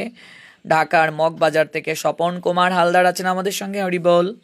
বিষ্ণুপ্রিয়া, আমি ইস্কনের গীতা পড়ি, আপনি যেই গীতা অধ্যয়ন করেন সেই গীতাটি সংগ্রহ করব। প্রভু যখন গীতা পড়ি তখন মুখ বন্ধের কিছু মন্ত্র রয়েছে, সেগুলো পড়ে শুরু করি, এটার কি কোনো প্রয়োজন আছে? এটা পড়তে পারেন, কোনো সমস্যা নেই, আর না পড়েও আপনি শুরু করতে পারেন। ওম নম ভগবতে বাসুদেবেও 3 বার বলে শুরু করতে পারেন। কিশোরগঞ্জ থেকে সুজন বিশ্বাস আমাদের সঙ্গে আছেন। প্রভুজি আমি আপনার দর্শন পেতে পারি কাল, যদি কৃপা করে বলেন, অনেক মিস করছি, আপনি বললে আমি কাল আসবো। এটা আমি পরে ইনবক্সে জানিয়ে দেব। সুবর্ণা রায়, প্রতিদিন গীতা অধ্যয়ন করি। বাহ, খুব ভালো।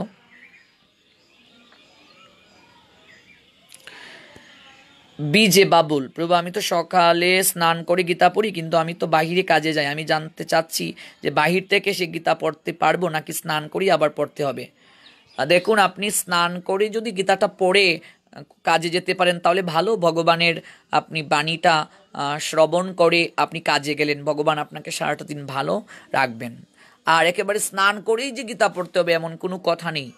আপনি যদি ঘুমানো অবস্থায় থাকেন, শুয়ে শুয়ে আপনি গীতা পড়তে পারেন, পড়ার টেবিলে গীতাকে রাখতে পারেন, কারণ গীতাকে ঠাকুর করে কেবল লাল শালু আর রুমাল দিয়ে বেঁধে রাখার মাঝে গীতার সম্মান বা শ্রদ্ধা নিহিত নয়। আপনি শুয়ে শুয়েও আপনি গীতা পড়তে পারেন, পড়ার টেবিলে বসেও গীতা পড়তে পারেন, দাঁড়িয়ে দাঁড়িয়েও গীতা পড়তে পারেন। আপনি যখনই সময় পাবেন তখনই আপনি গীতা অধ্যয়ন করবেন। প্রীতিলতা পাল, প্রভু আমার এসএসসি পরীক্ষার পরে 1 থেকে 2 ঘন্টা গীতা পাঠ করতাম, কিন্তু এখন আর এতটা সময় পাঠ করতে পারি না।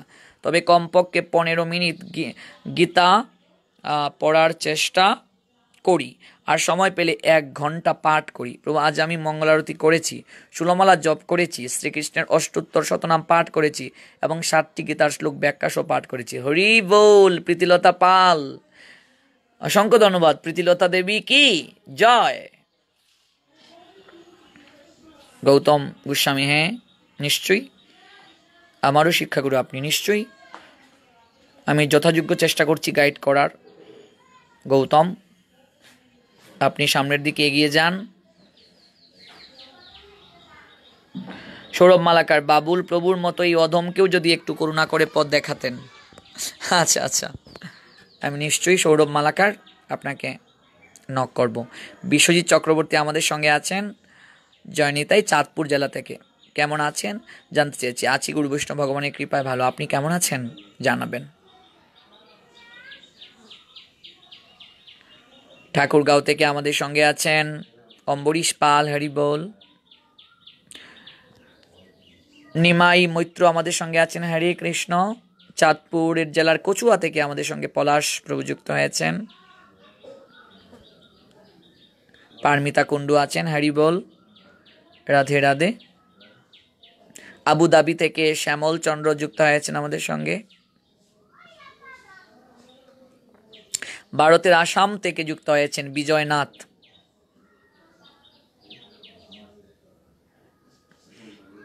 মৃণাল চক্রবর্তী ইন্ডিয়া থেকে যুক্ত হয়েছেন, হরি বল। অনিমা রানী, প্রভু দয়া করে আমাকে পারমার্থিক জ্ঞান দান করুন, আমি আপনাকে শিক্ষাগুরু হিসেবে ভজনা করি। হরি বল। অনিমা রানী, নিশ্চয়ই আমি নক করব।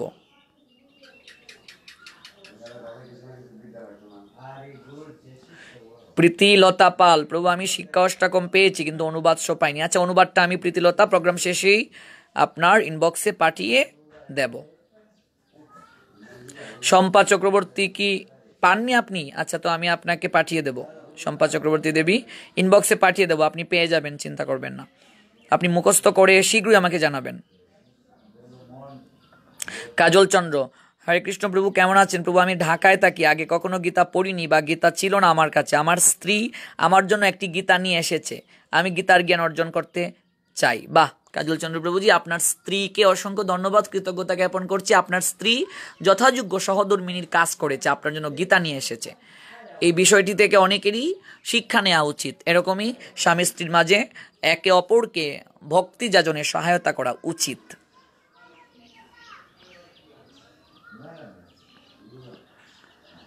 দীপঙ্কর মোদক, হরি বল, রাধে রাধে।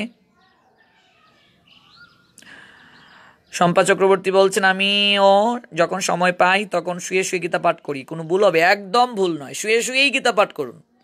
শুয়ে শুয়ে আপনি গীতা পড়বেন, ঘুম আসছে না, বিছানায় ঘুমিয়েছেন, ঘুম আসছে না, একটু গীতা পড়বেন শুয়ে শুয়ে, তাতে কোনো অপরাধ হবে না। আমরা এই ভয়টা পেয়েই তো আজকে গীতাকে এতটা দূরে রাখলাম যে গীতা পড়বো ভুল হবে কিনা। এই যে ভয়, এই ভয় থেকে বের হয়ে আসতে হবে। লজ্জা ঘৃণা ভয় 3 থাকতে ধর্ম নাহি হয়।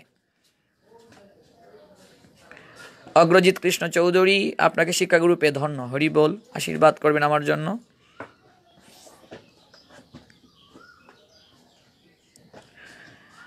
লোকনাথ নিতাই, লুকানন্দ নিতাই দাস, হরে কৃষ্ণ প্রভু আমি সন্ধ্যার সুন্দর উচ্চারণ জানি না। সুন্দর উচ্চারণ শিক্ষার জন্য ইউটিউবে সার্চ করবেন, সেখানেও আছে, উচ্চারণ আছে। আমি একটু স্পেলিংগুলো ঠিক মতো বুঝতে পারছি না। লুকানন্দ নিতাই দাস। SD সুসেন, জয়, হরি বল। কৃষ্ণকুমার শীল, ভগবান গীতা যেন আমাদের পার্শ্ববর্তী দেশ ভারতকে রক্ষা করেন। হ্যাঁ নিশ্চয়ই, আমরাও প্রার্থনা করি ভগবানের কাছে, শুধু ভারত নয়, বিশ্বের সব জায়গা থেকেই যেন করোনা ভাইরাসের ক্রান্তিলগ্ন চলে যায়। MD মাহমুদুল্লাহ যুক্ত হয়েছেন, আপনাকে অসংখ্য ধন্যবাদ। তবে এরকম কমেন্ট আপনার কাছ থেকে প্রত্যাশা করিনি। আপনার ভূষণে মনে হচ্ছে আপনি একজন প্রকৃত মুসলমান, কারণ নবীর সুন্নতকে আপনি ধারণ করেছেন, আপনার মুখে দাড়ি আছে। মহানবীর আদর্শ তো এটা নয় এসেই কাউকে গালিগালাজ করা। আপনি একটু আদর্শ মুসলিম হওয়ার চেষ্টা করুন। আপনাকে অসংখ্য ধন্যবাদ। আপনার এরকম অসামঞ্জস্যপূর্ণ কমেন্ট করার কারণেও আপনাকে ধন্যবাদ জ্ঞাপন করছি। আর আল্লাহ পাক যেন আপনাকে সুমতি দান করেন, যেন আপনি আদর্শ মানুষ হতে পারেন, ধর্মান্ধ না হয়ে। অসংখ্য ধন্যবাদ এমডি মাহমুদুল্লাহ দাদাভাইকে যুক্ত হওয়ার কারণে। রাধিকা ঘোষ রায়, হরি বল। শিক্ষা অষ্টকম পাইনি, আচ্ছা অনিমা রানী পাঠিয়ে দেব। রাহুল সরকার, আমার শিক্ষাগুরু রাহুল কৃষ্ণ দাস প্রভুজি, উনি আমার হৃদয়ে সবসময় থাকবে। হরি বল, জয় হোক। টিটুল মন্ডল, হরি বল। রাধেশ্রী দাস আমাদের সঙ্গে যুক্ত হয়েছেন, হরি বল। অপূর্ব রায় জানতে চেয়েছেন ভালো আছে কিনা, গুরু বৈষ্ণব ভগবানের কৃপায় ভালো। আপনি নিশ্চয়ই ভালো আছেন। শম্পা চক্রবর্তী জানিয়েছেন অবশ্যই আমি মুখস্থ করে জানাবো। হরি বল, জয় হোক। সুবল সরকার যুক্ত হয়েছেন সুনামগঞ্জ জেলার মধ্যনগর উপজেলার রামদিঘা থেকে। হরি বল, আমার জন্ম জেলা সুনামগঞ্জ জেলা, জন্মস্থান থেকে যুক্ত হয়েছেন। পারমিতা কুণ্ডু, প্রভু আমি শিক্ষা অষ্টকম মুখস্থ করতে পেরেছি। হরি বল পারমিতা কুণ্ড, পারমিতা দেবী কি জয়। শিক্ষা অষ্টকম যদি আপনি মুখস্থ করে থাকেন, আপনি এবার জগন্নাথ অষ্টকমটা মুখস্থ করবেন। বিজে বাবুল, আমার শিক্ষাগুরু আপনি ফ্রেন্ড রিকোয়েস্ট অ্যাকসেপ্ট করবেন। হরি বল, জয় হোক। স্বপন কুমার হালদার, প্রভু শিক্ষা অষ্টকম অনুবাদ যদি একটু ইনবক্সে দিতেন খুব উপকৃত হতাম। আচ্ছা, আমি প্রত্যেকের সুবিধার জন্য আমি শিক্ষা অষ্টকমটা অনুবাদ সহ আমার আইডি থেকে আজ পোস্ট করব। প্রত্যেকের সুবিধার জন্য শিক্ষা অষ্টকমটা আমি একটু পরেই আমার আইডি থেকে অনুবাদ সহ আমি পোস্ট করব।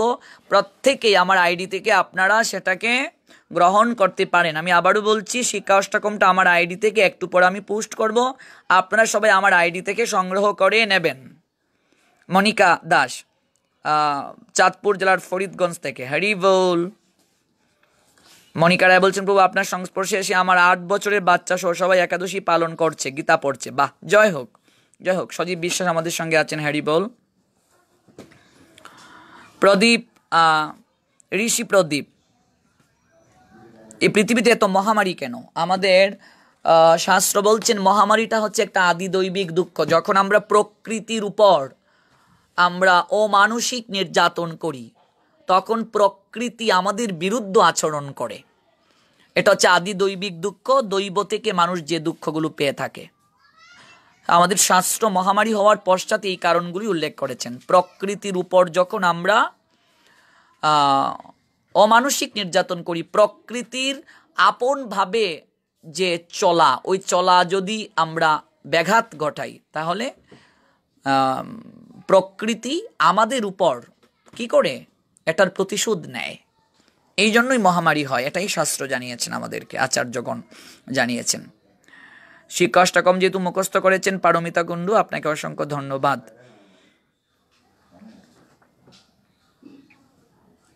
বিষ্ণুপ্রিয়া বলছেন প্রভু সকালে পড়তে পারি না, কিন্তু সন্ধ্যার পর প্রতিদিন গীতা পড়ি, আর আপনার জন্য এখন আমি প্রতিদিন ষোলমালা জপ করি। আপনি কৃপা করবেন সব সময় যেন এই আদর্শগুলো লালন করতে পারি। জয় হোক বিষ্ণুপ্রিয়া দেবী আপনার। হরি বল।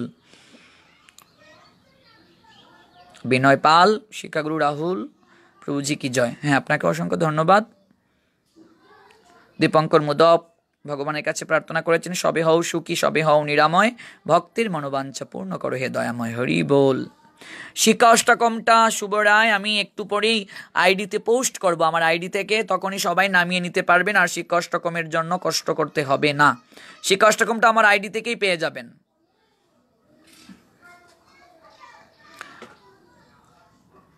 বিপুল পাল যুক্ত হয়েছেন। গুরুজি আমি বাংলাদেশ থেকে বলছি। শ্মশানে যাওয়ার জন্য বাড়ি থেকে স্নান করে গেলে শ্মশান থেকে এসে আবার স্নান করার দরকার আছে? শ্মশানে স্নান করেই যেতে হয়, শ্মশান থেকে এসে আর স্নান করার কোনো প্রয়োজন নেই, যেহেতু এটা একটা যজ্ঞ, আর যজ্ঞে অবশ্যই আমাদের পবিত্র হয়ে যেতে হয়, পবিত্র বস্ত্র পরিধান করে যেতে হয়। মেদিনীপুর জেলা থেকে নিমাই মৈত্র আমাদের সঙ্গে যুক্ত হয়েছেন। বিপুল কৃষ্ণ বলছেন অনেক উপকৃত হব পোস্ট করলে। হ্যাঁ নিশ্চয়ই, আমি একটু পরেই শিক্ষা অষ্টকমটা পোস্ট করছি। রাজীব দেব হরি বল, অভিজিৎ মোদক হরি বল, শম্পা চক্রবর্তী। একটা প্রশ্ন ছিল, অনেকদিন সকালে আমি ভগবানের পুজো দিয়ে মালা জপ করার সময় পাই না, কারণ অফিসের কাজে বের হয়ে যেতে হয়, তাই আমি গাড়িতে বসে আঙ্গুলি গুনে মালা জপ করি, এটাকে ঠিক হচ্ছে কিনা জানাবেন। আপনি একটা কাউন্টার পারেন নিতে, যে যদি ব্যস্ত থাকেন। আর জপমালায় অবশ্যই জপটা প্রয়োজন, আপনি যদি সময় না পান পরে এসে করবেন। আপনি একটা সংকল্প রাখুন যে আমি 4 মালা জপমালায় করব, বাকিটা কাউন্টারে করব। যদি আপনার অফিসের জন্য ব্যস্ততা থাকে, যদি আপনি সম্পূর্ণটা জপমালায় করতে না পারেন, নিশ্চয়ই হবে। ভগবানের নাম যে ভাবেই আপনি নেন কর্মব্যস্ততার মাঝে, তাতেও মঙ্গল হবে। আইডি থেকে দিলে অনেক উপকার হবে। নিশ্চয়ই অগ্রজিৎ, আমি আইডি থেকে দেবো, একটু পরেই আমি সেই কষ্টকমটা আমার আইডি থেকে পোস্ট করব। 16 মালা জপ করার চেষ্টা করছেন প্রীতি লতা পাল, হরি বল, জয় হোক। ধ্রুব রায়, শিক্ষাষ্টকমের শ্লোকগুলো কি অনুবাদ সহ মুখস্থ করবো নাকি শুধু শ্লোক মুখস্থ করব? অনুবাদটাও মুখস্থ করবে, অনুবাদটা না জানলে তো শ্লোকের অর্থ বোঝা যাবে না। আর যখন পড়বে তখন শ্লোকগুলো বললেও হবে, অনুবাদ সহ পড়লেও হবে, সেটা অনেক ভালো। শ্রী শুভ পাল, হরে কৃষ্ণা, হরি বল। অনিমা রায় বলছেন অ্যাকসেপ্ট করার জন্য, নিশ্চয়ই অ্যাকসেপ্ট করব। প্রভু, সময়ের কারণে মালাতে জপ সমাপন করতে পারি না, দোকানে অবসরে যদি আঙ্গুলে জপ করি তাহলে কি অপরাধ হবে? কোনো অপরাধ হবে না অগ্রজিৎ কৃষ্ণ চৌধুরী, এভাবেই করুন। নরসিংদী থেকে সুনীতি দাস আমাদের সঙ্গে যুক্ত হয়েছেন। প্রভু, আমি শিক্ষাষ্টকম অনুবাদ সহ মুখস্থ করবেন? করলে ভালো, খুব ভালো সুনীতি দেবী। আমি আইডি থেকে একটু পরেই পোস্ট করব, সংগ্রহ করবেন সবাই শিক্ষাষ্টকমটা।